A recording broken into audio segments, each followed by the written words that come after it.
মাদারীপুরে একটি শতবর্ষী বটগাছকে পাপ ও শিরক আখ্যা দিয়ে কেটে ফেলা হয়েছে।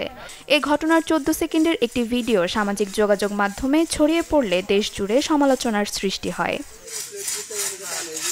সোমবার সকাল থেকে সদর উপজেলার শিরখাড়া ইউনিয়নের আলমগীরের কান্দি এলাকার কুমার নদের পাড়ের গাছটি কাটা শুরু করেন স্থানীয় কিছু মানুষ।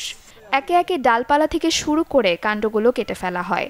গাছটির কাণ্ড, ডালপালা ও কয়েকটি শিকড় কাটা হলেও মূল শিকড় ও গোড়া কাটতে পারেনি তারা।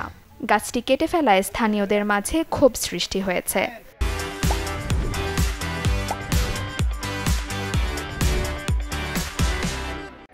এখানে কিছু আলেম সমাজে বন্ড আলেম সম্প্রদায়ের লোকেরা তারা এই বট গাছটা কেটেছে।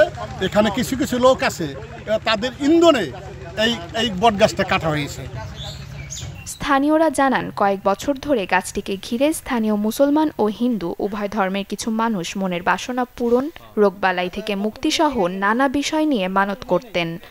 দীর্ঘ বছর যাবত এখানে স্থাপিত হয়েছে এবং দূর দূরান্ত থেকে মানত করে এখানে ওই ফল পাইতো এবং মানত যেটা করেছে যে একটা অসুখের জন্য একটা ইচ্ছের জন্য মানত করলে সে মানুষটা পরিপূর্ণ হতো। হঠাৎ কিছু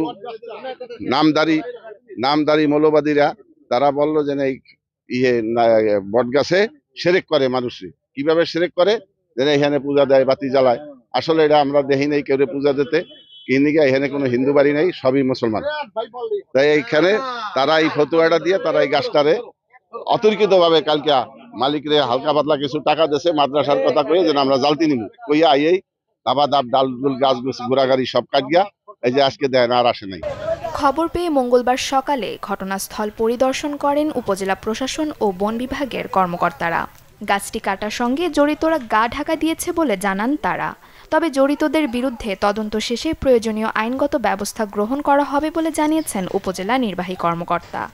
আমাদের বন কর্মকর্তা আছেন, উনি ভিজিট করেছেন, উনি এখন লিখিতভাবে আমাদেরকে রিপোর্ট দিবেন। সেই সংশ্লিষ্ট যে প্রশাসনিক কর্মকর্তা উনিও আমাদের লিখিত রিপোর্ট দিবেন যে গাছটা ব্যক্তি মালিকানাধীন এলাকা, সরকারি জায়গায় গাছটি নয়।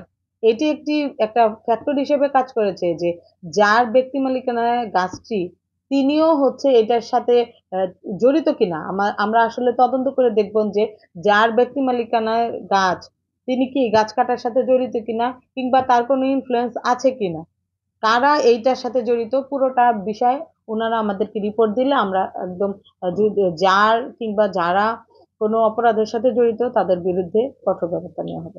সম্প্রতি পহেলা বৈশাখকে ঘিরে এই বটগাছের নিচে মেলা ও বাউল গানের আয়োজন করেন স্থানীয়রা। বিষয়টি নজরে আসে স্থানীয় কয়েকজনের। তারা বাধা দিলে বন্ধ হয় বৈশাখের আয়োজন। তবে মানতের বিষয়টি চলতে থাকে। Desk report, channel 24।